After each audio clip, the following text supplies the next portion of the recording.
Have you ever wondered how an app goes from just a cool idea to something you actually use on your phone every day? Well, today we're going to peek behind the curtain.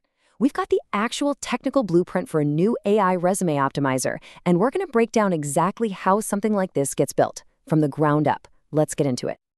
You know, every great product starts by solving a real problem.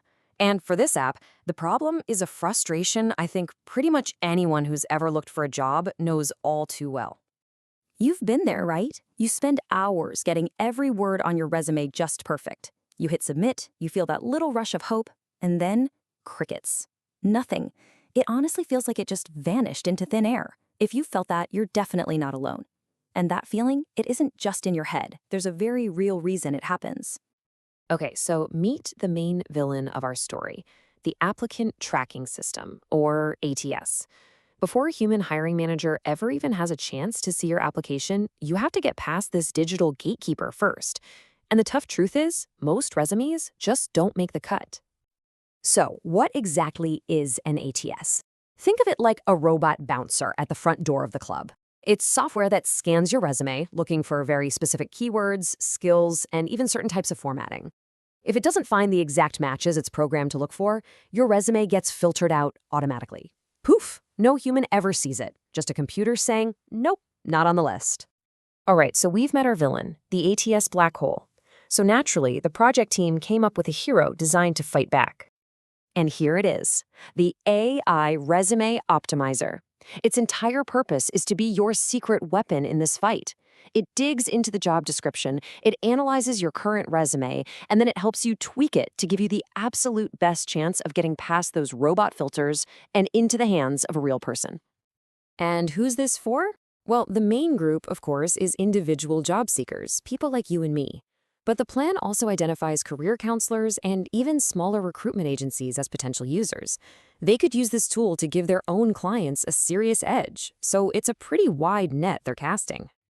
Okay, so we have our problem and we have our proposed hero, but how do you actually turn that idea into real working software?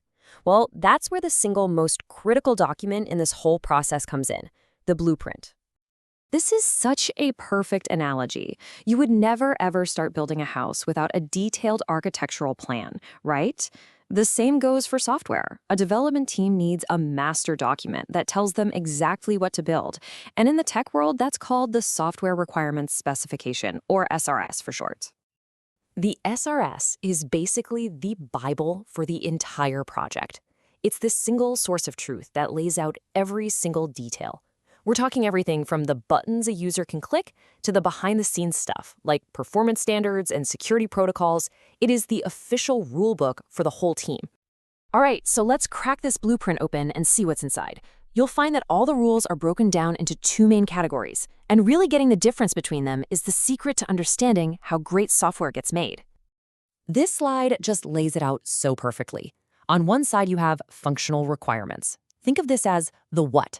What does the system do? Can I upload my resume? Can I get a score from 0 to 100? These are the features you can see and touch. But then on the other side, you have the non-functional requirements. This is the how well. How well does it do its job? Is it fast? Is my personal data secure? Does the app crash all the time? See, you can have all the features in the world, but if the app is slow and clunky and insecure, nobody's going to use it. A truly successful product needs to have both sides of the scale in perfect balance.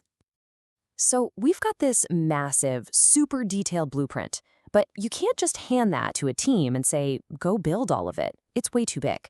So the next step is all about focus. It's about turning that grand vision into one single, actionable first step. And that brings us to one of the most important concepts in the tech world, the minimum viable product, or MVP. The idea is to look at that giant list of features and ask, what is the absolute bare minimum set of features we need to solve the user's main problem? You build only that, and you get it into the hands of real people as fast as humanly possible. So take a look here. This is the dream. The full blueprint lists everything the team wants to build eventually. User accounts, a way to see old versions, the whole shebang. This is the complete vision. But for the MVP, the team gets ruthless with prioritization. And this is where the magic happens. They've identified these 5 priority 0 features that deliver that core value. Forget user logins, forget revision history, not yet. It's just upload your stuff, paste the job description, let the AI do its thing, and get your new resume and score. That's it. That is the MVP. So once you have that super focused MVP list, you can get even more granular. The work gets broken down into these short, focused bursts of development called sprints, which usually last about 2 weeks. And here it is, the actual game plan for that very first sprint. Look how concrete this is. It's not just build the app. It's broken down into daily tasks. Setting up the project on day 1, building the upload screens, developing the AI logic, and then finally, testing it all at the end of week 2. This is how a simple idea actually becomes working code on a screen. So, after all that meticulous planning, what's the point? What's the payoff? It's this. The real measure of success for the MVP isn't how many features it has, it's whether it actually helped the user. The goal here was simple, for 80% of the first users to say, yeah, this new resume feels way more relevant. That's when you know your blueprint was a success. So the next time you're using your favorite app, whatever it is, just think about this whole process. Think about the blueprint that must exist for it somewhere.